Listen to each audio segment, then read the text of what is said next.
Hello and welcome to a video from filmsbychris.com. That's Chris the K. I'm Chris the K. Today we're going to be creating a very simple map for a video game in Blender, and then you can import it to whatever game engine you want.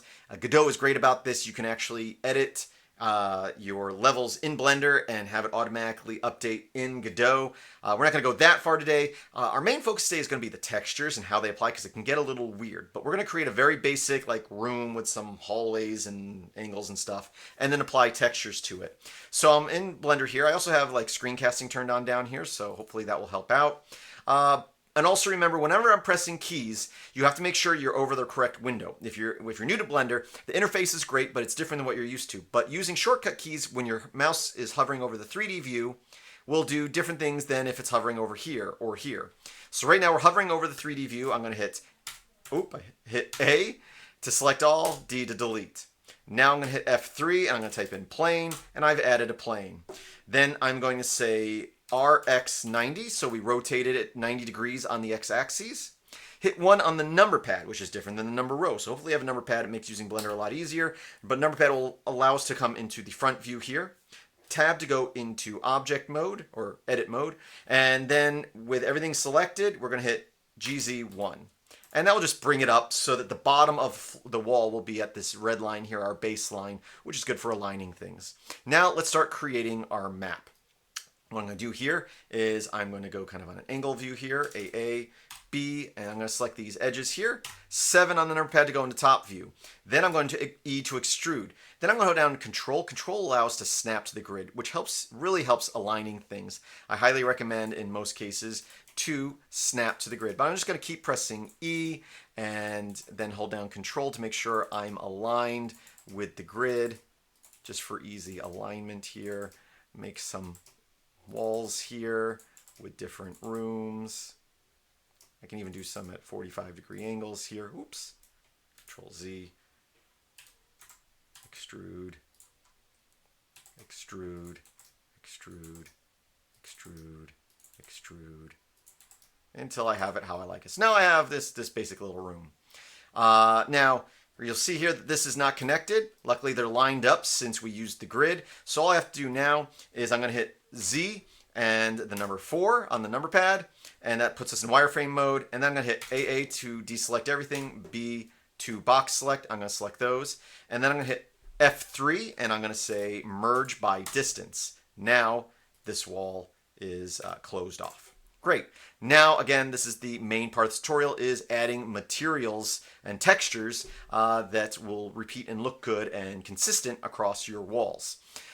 So let's go ahead, hit A to select all. I'm going to go new material, or down to materials here, new. I'm going to call this wall. I'll call it wall 48 because that's actually the name of the texture I'm about to use. Something I always forget to do is at this point you want to make sure you click assign, especially as you add more textures and materials. So now that we have that material assigned, which is just a white material, we want to add a texture to it. I'm going to go to shading, and this is the material we just created. Down here I want to go Shift A, texture, image texture, connect the color to the base, and then say open. Go to wherever your textures are. I've extracted these from the Freedoom project, so they're free to use. I'm going to look for one called Wall 48. There's a few of them, slightly different, but I'm just going to choose one of those. Now, we don't really see it because we're not in a material view, so up here we're going to hit Z and 2 on the number pad. That should have shown us something. Z and 2 on the number pad. Let me go to Layout, Z2 on the number pad. What did I do wrong here? Well, make sure this says repeat. Patches.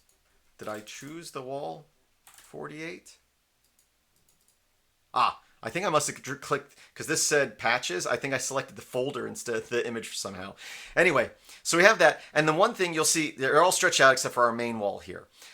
If you like the way that looks, you're good to go. But our texture, if we go over here to UV editing, is a rectangle. And our original plane here is a square. So they're actually kind of squished up. So I'm going to hit 1 on the number pad here. I'm going to go Z2 to go into material mode. I'm going to choose this wall, and I'm going to say U, and since I'm in the front view here, I'm going to say unwrap from view. And that will give us the rectangle here. It's super zoomed in. So here I'm going to hit A and I'm going to scale, and I'm going to scale it up to about here and just kind of align it till I like how it looks here.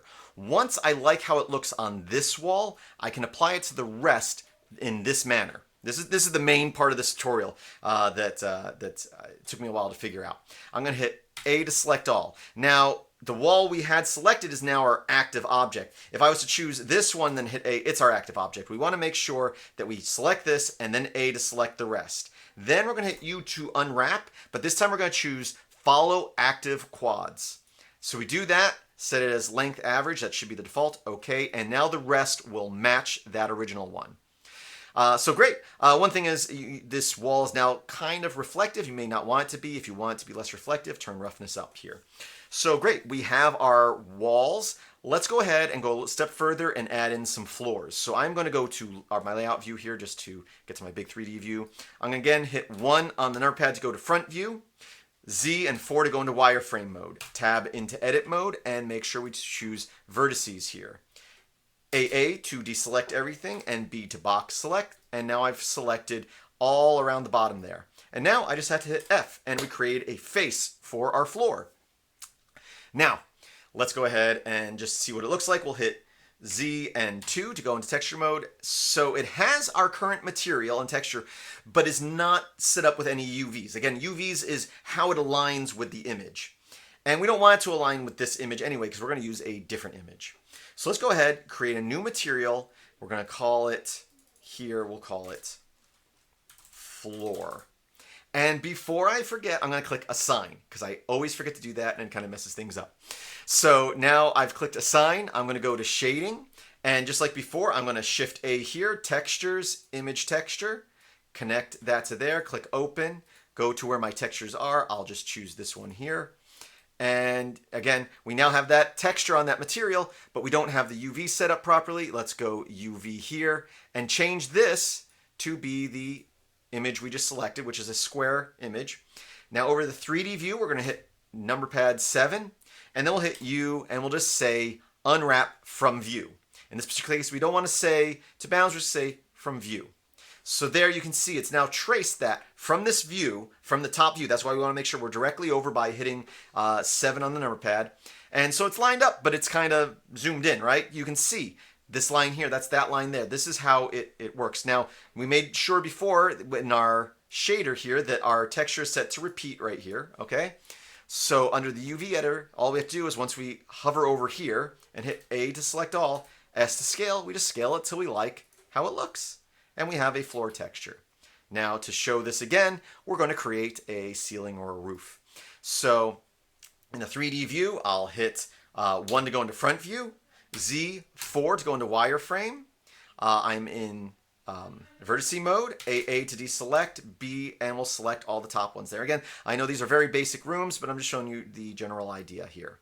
Now I have those selected, I just hit F, and now we have a roof or ceiling. I'm going to say new material here, and I'm a new material slot. Now I create a new material. I'm going to call it roof.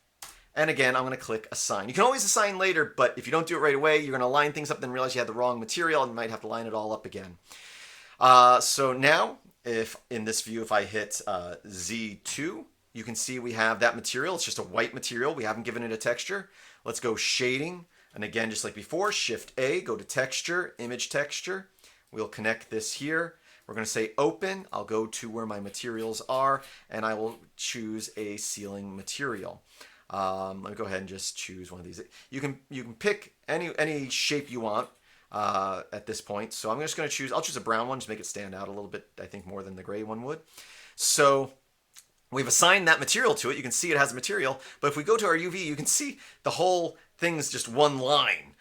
So it's trying to stretch across all those pixels. So again, we're going to hover over the 3D view here, number pad 7, and then we're going to hit U, and we're going to say projection from view. Again, we're going to project onto the texture from the current view. So again, we want to be directly on top. We'll hit enter there, and there it is again. So if I'm like this, I hit U from view, you can see it changed it. And that's not what we want. So I want to be directly over top, U, projection from view, A to select all, And then I'll start scaling this up until I like the size of my ceiling texture. Now at this point, tab out of edit mode, I can start zooming in. I can hit shift the tilde and I can use fly, and shift will make me go faster. And so now we kind of have our basic little room. Again, you can see the ceiling is kind of shiny. If we don't want that, we go to our roof here or wherever you named your material and turn the roughness up. So if I turn it all the way down, it becomes like glass. If I turn it up, it becomes less reflective. Our ground is reflective. You can see it reflecting there. So again, I can choose floor and turn its roughness up, unless you want a shiny floor. But with textures like this, unless you add a bump map, it doesn't quite look right. So yeah, that's the basics. Again, the big part of this is just getting your textures aligned. That's the hard part. At this point, you can start importing this into something like Godot, and if you want, let me know in the comments below. I can do a tutorial on that in the future. But I do thank you for watching. Visit filmsbychris.com, that's Chris with the K, and get your game on.